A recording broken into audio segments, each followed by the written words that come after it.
Hello everyone, welcome back. This is Zach, and today we're taking a look at the Marvel Legends Lizard Build-A-Figure Wave Lasher. Here we can see on the back of the box there's a bit of a bio. A sinister mercenary of evil, Lasher thrives off the power of the malevolent Venom symbiote.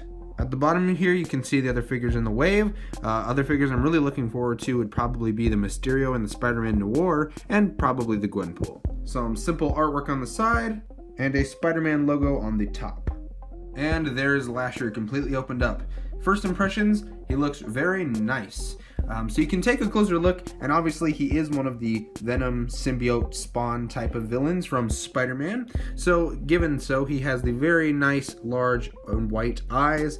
He has some very awesome tendrils going on there, as you can see, and these are his only accessory, and these are completely removable. They are a softer plastic, so they can be taken off if you wanted them to. Here at the top, you simply pop them out, and they each have a specific shape, so you know which tendril goes where. Unfortunately, you cannot mix and match them, but you can remove them completely to give him a more streamlined look, as if he is not fighting or using his tendrils, just kind of chilling out there by himself. If you do take the tendrils off, you're left with these holes here on the back, and this piece, as far as I can tell, is glued down.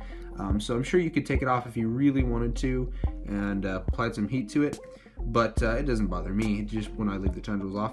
The only other paint applications on this figure other than the eyes are on the chest and the head. Here, the head is molded in the same green color as the paint on the chest and then painted over black around the eyes. And the chest is molded in the metallic green like the rest of the body, with a bit of that green color going on the chest. It makes it almost look kind of like liquid running through.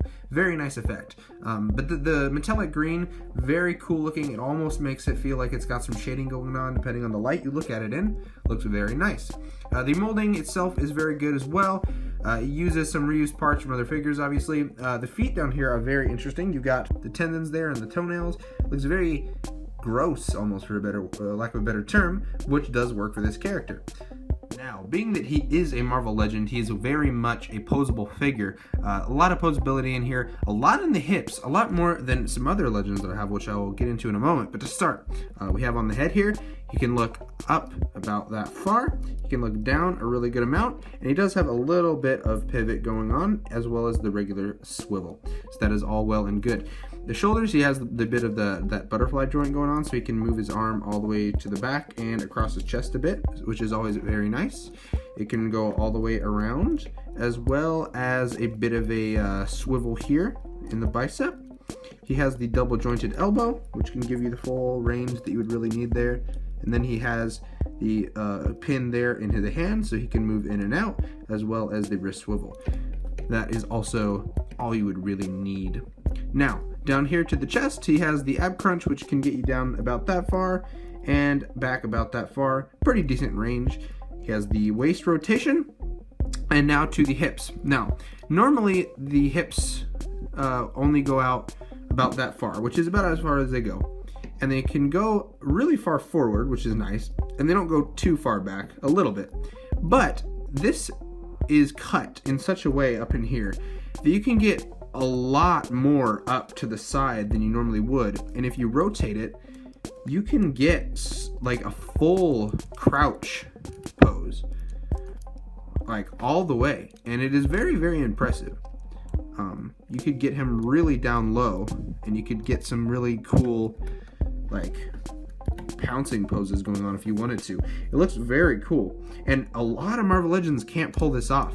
It's just the way that it's been cut, and I don't believe these are new molds for the hips, I don't think, but it does a really good job of giving a lot of range, which is very nice, as always, for these guys, since they are meant to be able to be posed.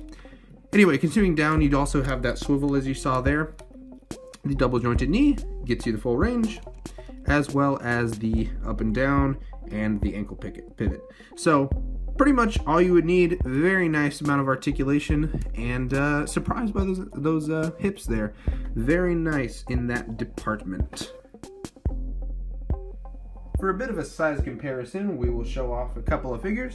There is another Marvel legend, that one being the Shocker, Star Burning Gundam, Constable Zuvio, and of course Lockdown. Overall, very, very cool figure. The tendrils do get in the way if you have them equipped. It would be nice if you could pose them a bit more, but they are easily manipulated if you heat them up. The sculpt is very nice, could use some more paint, but what is there does look nice. It is very sharp, and he is extremely articulated. Now this guy is a bit of a more obscure character, but if you like Venom or the Venom symbiote type characters, and you like Spider-Man or just Marvel Legends and cool figures in general, he definitely gets a recommend from me. So I hope that was informative, and I will see you guys in the next one. Peace out.